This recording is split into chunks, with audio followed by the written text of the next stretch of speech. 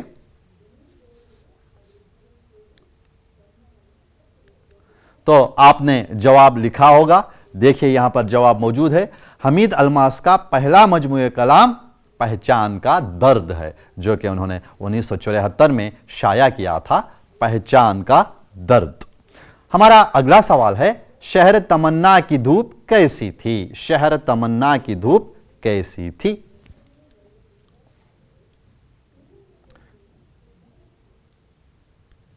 تو آپ نے جواب لکھا ہوگا، شہر تمنا کی دھوپ شدید تھی یا تیز تھی؟ شہر تمنا کی دھوپ بہت شدید تھی۔ چوتھا سوال، شاعر کے شہر سے نکلنے کی وجہ کیا تھی؟ پہلے شعر میں ہم نے دیکھا شاعر نے کہا آخر تمہارے شہر سے ہم بھی نکل گئے، تو شاعر نے کیوں اس شہر کو چھوڑا؟ کوشش کیجئے کہ آپ اس کا جواب دے سکیں۔ جواب ہے، تعلقات کے موسم بدلنے کی وجہ سے شاعر شہر سے نکلے۔ تعلقات کے جو موسم تھے وہ بدل گئے تھے، اسی لیے شاعر اس شہر سے نکل گئے۔ تعلقات کے موسم کے بدلنے کی وجہ سے شاعر شہر سے نکلے۔ تو عزیز طلبہ، آج کی اس کلاس میں ہم نے حمید الماس کا تعارف دیکھا، جو کہ کلبرگی سے تعلق رکھتے تھے۔ ان کے ہم نے مجموعہ کلام دیکھے اور انہیں جو اعزاز سے نوازا گیا ہے ان کے متعلق بھی ہم نے جانکاری حاصل کی۔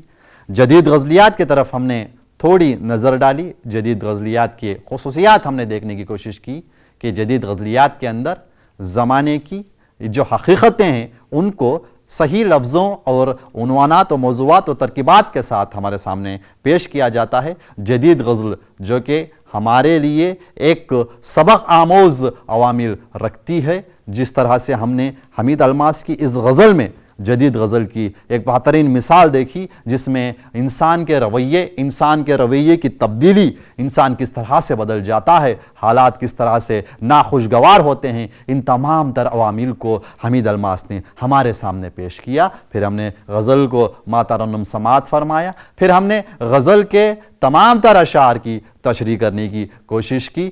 یہ تو الگ بات ہے کہ کوئی شاعر کا تصور کو تو نہیں سمجھ سکتا، جہاں تک ہماری سمجھ ہے ہم نے یہاں پر اس کی تشریح کرنے کی کوشش کی۔ تو عزیز طلبہ، ہمارے آج کے گھریلو مشق کا وقت ہوا چاہتا ہے۔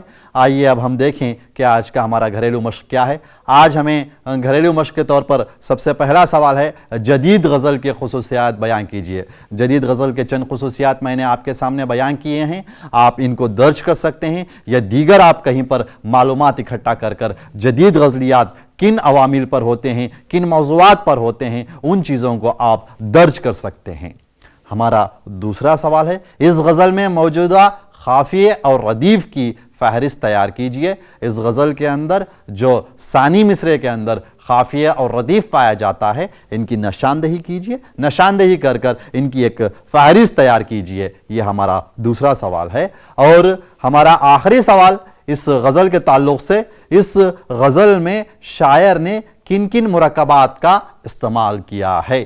تو عزیز طلبہ، آج کی یہ نشست یہی پر ختم ہوتی ہے۔ برائے مہربانی اپنی صحت کا خاص خیال رکھیں، ہمیشہ ماسک پہنے رہیں، ہاتھوں کو بار بار دھوتے رہیں، گھر میں رہیں، محفوظ رہیں۔ انہی کلمات کے ساتھ میں محمد ذاکر میں آپ سے وداع لیتا ہوں۔ السلام علیکم ورحمۃ اللہ وبرکاتہ۔